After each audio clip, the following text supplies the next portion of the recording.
Hello, sixth graders. It's me, Miss James. I'm here to read another little bit of The Wild Robot to you by Peter Brown. If you are following along, maybe you're watching this at home and you want me to read it to you, we are on chapter 3, page 7, The Robot. The last thing I remember is one of the otters touched the back of the robot and it opened its eyes because they touched the little button in the back of its head. All right, chapter 3, The Robot. Oh, that's just this period. Okay. The robot's computer brain booted up. Her programs began coming online. And then, still packed in her crate, she automatically started to speak. Hello, I am Razum, Unit 7134. But you may call me Roz. While my robotic systems are activating, I will tell you about myself. Once fully activated, I will be able to move and communicate and learn. Simply give me a task and I will complete it. Over time, I will find better ways of completing my tasks. I will become a better robot.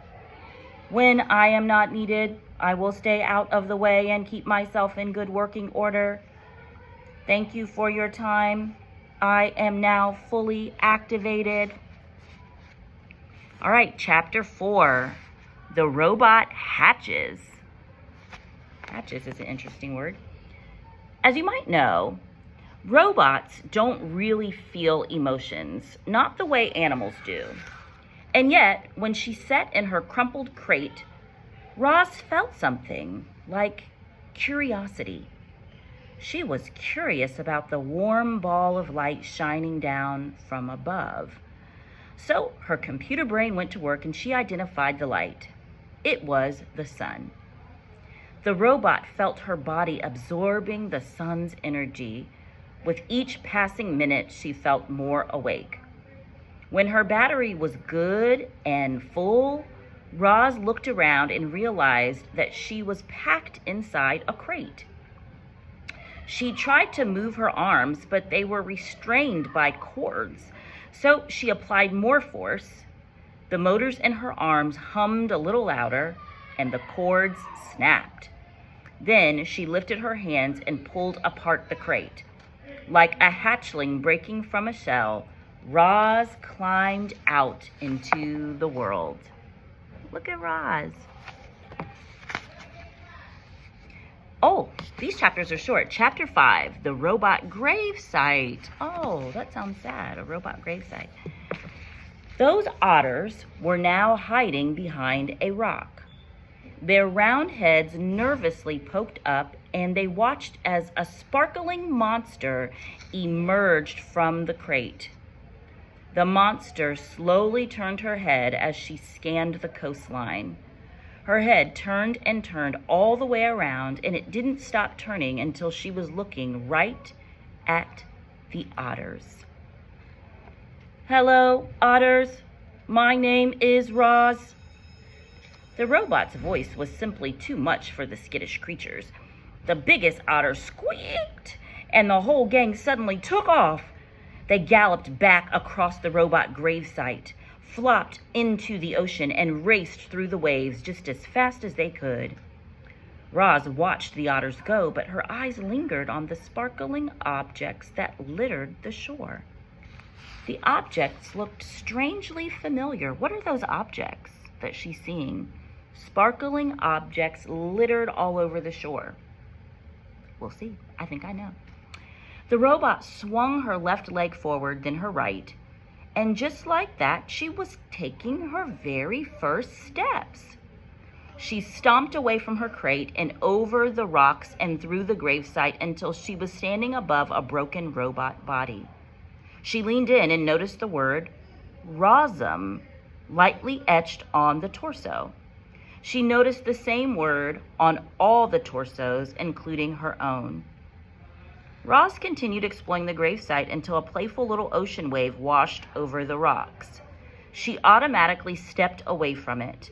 Then a bigger wave sloshed toward her and she stepped away again.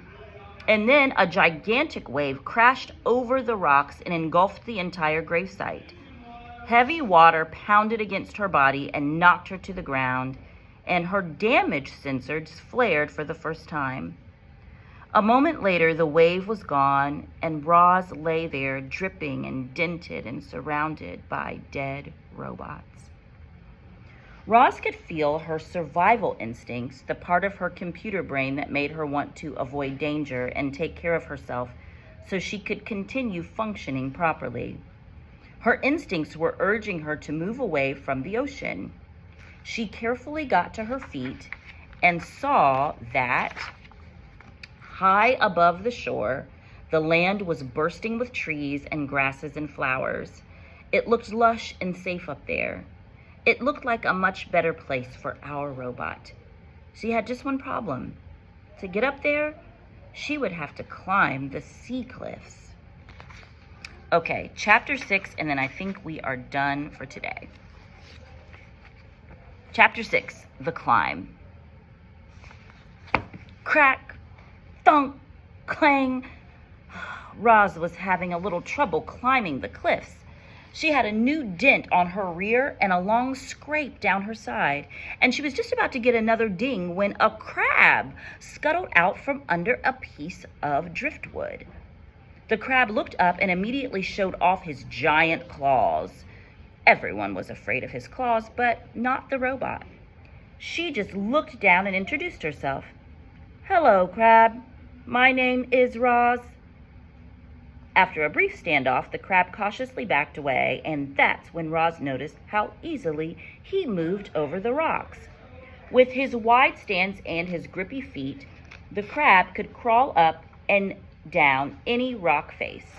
So Roz decided to try out his climbing technique. She spread her arms wide and clamped each of her hands onto the cliffside. She jammed one foot into a crack and lifted her other foot onto a narrow ledge, and just like that, she was climbing. Roz moved awkwardly at first. A chunk of rock crumbled in her hand, and she had trouble finding footholds. But as she climbed higher and higher, she started to get the hang of it. Seagulls squawked from their cliff nets and soared away when the robot came too close. But Roz paid them no mind. She was focused only on getting to the top. Up and up and up she went, methodically, climbing past nets and ledges and tiny trees rooted in the cracks. And before long, our robot felt the soft soil of island beneath her feet. Look at her climbing. And then you can see here the little crab watching her. So she learned something from the crab, right? All right, our next chapter is called The Wilderness.